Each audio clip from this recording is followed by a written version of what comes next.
પારડીના મોહનદયાળ national highway number 48 ઉપર car પલટી મારતા 3 મિત્રોનો આબાદ બચાવ. ગુરુવારના રોજ 4:30 વાગ્યાના અરસામાં બનેલી ઘટના મુજબ વલસાડથી વાપી તરફ મિત્રના જન્મદિવસે જઈ રહેલા ચીખલીના 3 યુવાનોની કારને બેફામ ટ્રકે ટક્કર મારતા કાર રોડ ઉપર પલટી ખાઈ ગઈ હતી.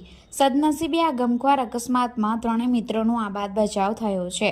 ચીખલીના રહેવાસી ભદ્રેશ બારોટ, નીલ રાઠોડ અને બ્રિજેશ રાઠોડ પોતાની હોન્ડા સેન્ટ્રો કારમાં સવાર થઈ વાપી ખાતે મિત્રની બર્થડે પાર્ટીમાં જવા નીકળ્યા હતા.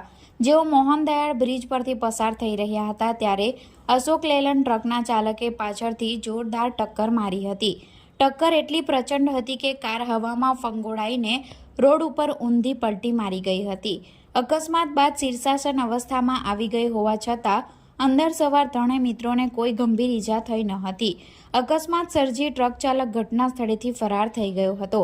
ઘટનાની જાણ 112ની ટીમ અને ટ્રાફિક પોલીસની ટીમને થતાં ઘટના સ્થળે દોડી આવી હતી અને ક્રેન વડે કારને ખસેડી ટ્રાફિક ક્લિયર કરાવ્યો હતો.